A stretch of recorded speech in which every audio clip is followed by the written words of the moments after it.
Hello, welcome back. This will be episode 2 of the Helping Hand series, and today we're going to be talking about social media, which is a huge problem in today's society because we're all on it. We're all on social media, we're all engaging in content, which can be a good thing because we're sharing our content with other people, we're looking at our friends' content.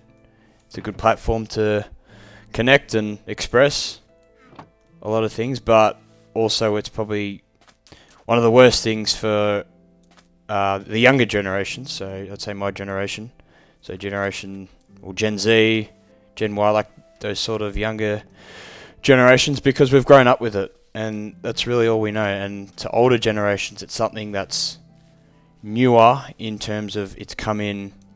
Put it this way: you've grown up, you've had a childhood without social media, and you've lived life that way, whereas with us it's just been shoved into our faces at a young age, so we're forced to live with it. And I guess this video is going to be just talking about, I guess, the good things about social media, the things that are bad about social media, which is mostly about the bad things, sadly. But we're just going to start off with the fact that not all you see is real. Not everything on social media is real. A lot of people buy their followers. A lot of people, buy comments, buy likes, and it's a sad reality because people want to grow their businesses. People want to grow whatever they're trying, their message. They want to grow their message, their brand, and in order to do that, people break the rules. A bit like how in competitions, people use performance-enhancing drugs so they can perform better, and it's the same as socials. People can buy certain things to push out their brand better, and it's important to realize that, because if you're a young content creator, if you're someone that's starting out, literally like myself, you get in this habit of comparing. You get in this habit of like going, oh my god, this person's got so many likes, look how many views they've got, look how many followers they've got, look how much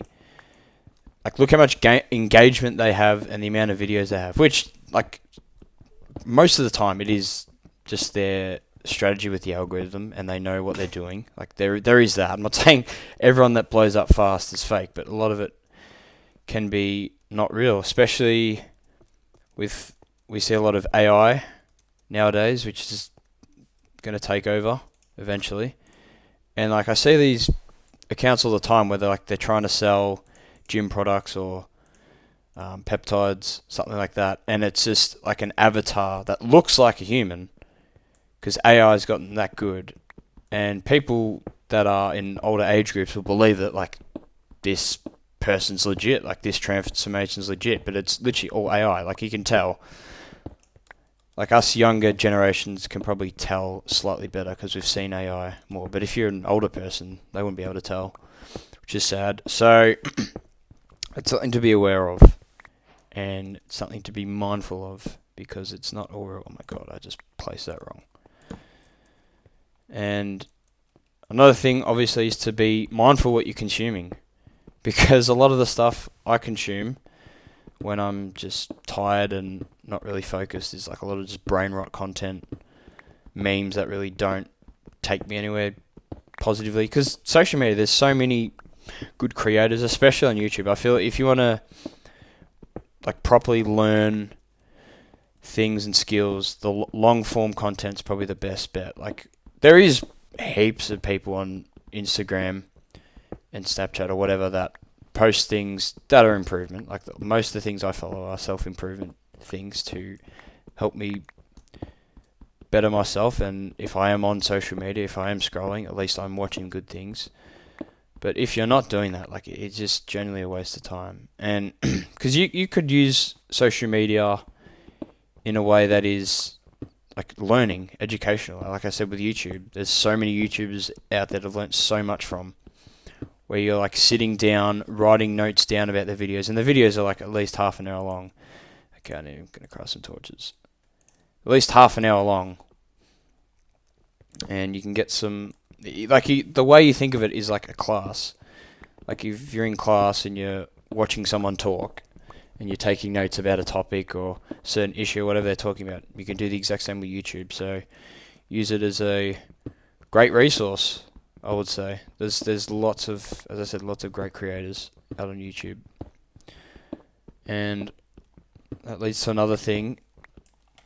Like, you can watch all these good creators, always a caveat, but you can also be one. And when you're being one, you get in this, like, firstly, when you start anything, you're nervous. You don't know what's to come. You're in the unknown. You've never done something like this. A bit like this water. I don't know what the hell is in this water thing. Okay, nothing good. So like if I didn't poke in my head in here, I would have never known what's in here. But it's one of those things because you're scared of, if you are starting any form of like a YouTube channel or a social media or something, there's that pressure because you're like, I want this to go well. I don't want my friends to judge me. I'm scared of what people think, and that's normal because you're putting yourself out there in a way you never have before. And it does take guts to do that. If that's sharing what you know to other people, if that's sharing your feelings to other people, it's always a scary experience to start off with. So don't feel that you're soft for feeling that way. Just lean into that emotion, lean into whatever you're feeling, and bro, start posting. If you want to help people with gym content, start posting gym content. If you want to help people with their nutrition, with their drawing, with video editing, whatever, like just start. And if you do get judged, it's probably from people that are very insecure and just judge everything because they know that they can't do it themselves. I don't know, I'm stuttering. But yeah, bro, like do you. Don't like it's like me right now. I'm posting like it's literally Minecraft gameplay and me talking over it. A lot of creators do this, but I thought I'd do it myself because it seems like a cool idea and something cool you guys can watch. Like to other people my age is like, bro, what are you doing? Why are you playing Minecraft and talking? Like not everyone will understand why you're doing things. Just do it. Like you don't have to be understood by everyone. What was it? There's a zombie there. So don't be afraid. And you'll be able to tell. There'll be people that will support you. That'll be like, bro, keep posting, keep doing what you're doing. And then there'll be people that sort of don't, and you really shouldn't care who does or who doesn't. There will always be one person supporting you. So don't feel like everyone hates you. If you're posting out hateful content, yeah, you probably will get hate. Like, just don't do that. Just be a good person. But if you're posting out some content that people can resonate with, people can admire or be inspired by or take value from, like, bro, you're going to get a lot of love. So see that as an opportunity to connect and help people rather than opportunities where you get humbled or you feel like people are hating you. So that's definitely one thing. And if you are getting bullied or receiving hate, like don't feed into that stuff. Like if it's that bad, like block the people that are doing it. But this is not necessarily talking about what was I saying? It's not necessarily talking about I'm lost for words. It's not necessarily talking about being a creator. It's just generally using social media like as a platform just to use, message people, look at content.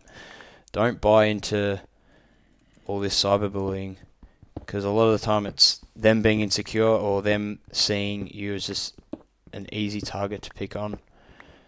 So it's just them being insecure. It's an extension of themselves feeling like they need to be better than other people or put other people down in order to have good value in themselves. I need to make more torches and I need to make like a staircase for this shit. So don't fit into it. Trust me. And in terms of scrolling, in terms of being mindful when you scroll and trying not to get addicted to social media, which is the sad thing is, as much as the like the CEO of Facebook or Meta, which owns Facebook and Instagram. Mark Zuckerberg is literally in a court case right now trying to prove that social media isn't addictive or harmful, because it is. As much as they aren't going to say it's not. Like, there's psychologists and neuroscientists that were hired literally to program the algorithm to make it as addicting as possible, or to make you on the platform for as long as possible. That's why Snapchat's yellow. Yellow is a bright colour. Let's just cook some food. Yellow is a bright colour, therefore you're going to want to look at it because it is a bright colour. It's like if I turn this game to grayscale, like this Minecraft gameplay into grayscale, it would be so boring to look at. That's actually another tip. I didn't even have that written down. A way to stop like feeling like using your phone a lot is to put your phone to grayscale, and I can't really show you how to do it right now, but it's in your accessibility settings if you use an Apple phone, and then you go into like color grading, and then there's an option to like turn grayscale on. All it does is turns your phone black and white, and you'll notice all these colors that are so bright and colorful, they just get dimmed to literally nothing, and then you realize how bland and boring your phone really is, and how bland the content is, and it sort of wakes you up a bit like, oh my god, I'm so addicted to all this stuff, when it's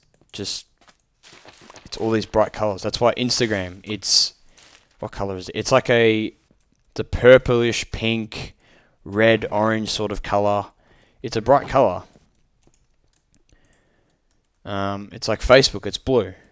And certain colors actually have like psychological reason why they're put there. I can't go off like the basis off the top of my head, but yeah, there's certain colors like blue means like something that's trustworthy. Yellow is like very like fun, open, happy sort of color. Like they do it for a reason. They're not stupid. It's why they make so much money, and it's why they monetize your attention to build their app and get creators to go on that app. It's just they're just trying to make it a monopoly. I know why I'm talking about the politics of social media, but it does link to the video. I'm talking about social media. That's what I was going to say. Don't scroll. Obviously, you are going to scroll throughout the day. Like, it's just inevitable. But try and keep your screen time under an hour. And the way to firstly do this is do not touch your phone in the morning. I reckon the peak time's not to touch your phone. So have this written down in your head or on a notes app, whatever. Don't go on your phone right when you wake up. So I'd say like an hour before you've been asleep and you've woken up. And I'd say at night, because when you use your phone right when you get up, your dopamine receptors are so fried, like are being fried as you consume the content, and therefore the whole day your brain's like anticipating this high dopamine intake that it's just received in the morning. So it thinks like the whole day has to be like that engaging and exciting, when reality you're doing tasks like you might be reading, you might be doing work you need to get done, you might be needing to exercise, talk to a lot of people, because not every day you're doing fun stuff. Like, not every day you're going on a hot air balloon. Like, most days we're just at work doing tasks we need to do. They're monotonous, they're annoying, but we need to do them. And it sets up your brain to think like every task needs to be like stupidly fun and engaging, to the point where you don't want to do anything other than scroll your phone, because it doesn't match that same intensity. And especially if you've got an attention disorder like ADHD, which I experienced myself, it makes it 10 times harder. So that's definitely another reason why not to. And by the way, this is random, off topic. Leaf litter is like really good for fuel and so easy to get. I know why I'm mining coal. But yeah. And then, so I've talked about the morning, now I'm going to talk about the night. When you're on your phone at night, or social media in general, you're not actually calming your brain down, because you think like, oh, I'm just going to have a scroll on my phone before bed. It's something just to wind down and relax. But it's like your brain's actually still working. I wouldn't say it's working hard, but it's extremely active when you're scrolling, when you're reading something and then reading something again every like 5 to 10 seconds. And then you want to go off to sleep. You want to go like, oh, I'm going to go to sleep now. It's like, well, your brain's super wide and active, whereas you don't really want to go to sleep. And it links to blue light as well when you're on your phone late at night, to do with your melatonin, so it doesn't get fully released because your brain thinks like it's still awake, it's still needing to do tasks, when you don't. You want to wind down and sleep. That's why, yeah, the phone suppresses blue light. Oh, what are we dealing with here? Okay, alright. Oh, okay, that's not nice. I'm trying to talk about social media and you just shoot me. Okay, I see how it is. What do I need actually? I do need armor. I'm gonna get more torches and I'm gonna kill this skeleton before the end of the video. It's probably gonna despawn actually. That's what I was saying. Using your phone at night. Yeah. So, yeah, essentially, don't do it because your brain wants to stay active. Instead of that, like read a book, do something that, like reading a book, you're still doing something with your brain, but it's a blank piece of paper. There's no strobe lights. There's no colourful. Like you could be reading like a old children's book that's colourful, but there's nothing that's going to keep you awake. You're just reading letters on a page, and eventually that's probably a good way to fall asleep. That's one way I try and what to do to fall asleep is to read, because eventually I don't know, I just get like tired of the book, and then I just find myself dozing off. What do I have to get? Oh, I had to get more torches. That's right. Alright. Oh, I don't have enough charcoal. I need to craft some. Hang on. What am I doing? Okay. Bang. Chuck that in. Yeah, we only need like a couple torches. But yeah, it's something definitely to not do at night. What else can I talk about here? Sort of lost for words. Like I've got everything written down, but sometimes I go off track and talk about what's happening during the game as I'm playing like that skeleton trying to kill me. Oh, that's another thing. I don't think I've said this in the video. Comparison, man. You got to be aware of comparing yourself to other people and on social media, because it's so hard not to. Just saying, don't feel like you are doing it and it's bad. Because yeah, you'll compare yourself to people that are the same age as you, that are in similar circumstances, that maybe you went to school with, and then maybe you see they've done something good with themselves, like they graduated, or they're starting social media and they're getting followers, or I don't know, they're playing at a high level, they're playing like a high level in their sport, for example. Alright, where is this? Oh, there you are, you bastard. Yeah, like they could be doing something at a high level, which, you know, good on them. But then we see the highlight reel, and we're like, oh, bro, like they're doing so well. Like, what am I doing in my life? Like, it can be a good thing to go like, okay, like he's doing something well. I want to learn from him. I want to see what he's doing. Like, good on him. It could be just a way to connect with people. But then a lot of the times we see people and we're like, I want to be good as him. Like, how come I'm not as good as him? I must be a failure. And then you get into this bad talk of self-doubt and self-hatred.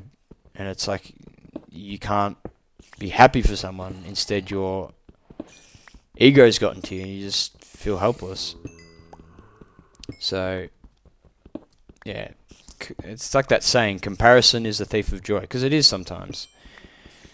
When we feel like everyone we have to be at the same pace as everyone else. And it's a good thing to go like, I want to do something in my life. I don't want to waste time. I want to do what they're doing. That's a good thing. But don't, like, everyone's at their own pace. Everyone's had different experience. Everyone has learned things at different times. You know, there's something they may have learned that you don't know yet. And then you feel like you're missing out. But it's like, just learn from him. See, like, okay, that's working for him. You know, like, you look at certain... Bro, there's lots of iron. Oh, hang on. Let's just deal with this fight, and I'll finish what I'm talking about, and we'll go up to the overworld. Yeah, explode. Car up, explode. Explode. Thank you. Thank you very much. Everyone's at different phases of their life. Like, you look at music artists or actors, they all peak differently. Like Morgan Freeman, I'm pretty sure he was in his, at least his 50s or late 40s when he got like a good main role and did well in his career. I don't even know what I'm doing. Die. Oh, that is a nice cave. We're going to explore that in the next episode, I reckon. We're just going to go up to the overworld. We are in the overworld, but you get what I mean, gang. Yeah. There's different phases everyone goes through. Different times people pop off. Like, always, you look at people do music as well. Like, certain artists, okay, they're like 16 and they pop off. But then whereas others artists come in later in the game, like 25, 26. So you can't really compare too much. So I think that ends the video. I was rambling a lot for a while, but make sure you like, comment, sub, do whatever. Look at that sunset. That's beautiful. It's a beautiful way to end the video. Let me know any other topics you want me to cover, but yeah, this is episode 2 of the Helping Hand series. And hopefully we beat the Ender Dragon at the end of the year, because I only play 20 minutes at a time. So it's slow but steady. But I hope you enjoyed. Take care. Ciao.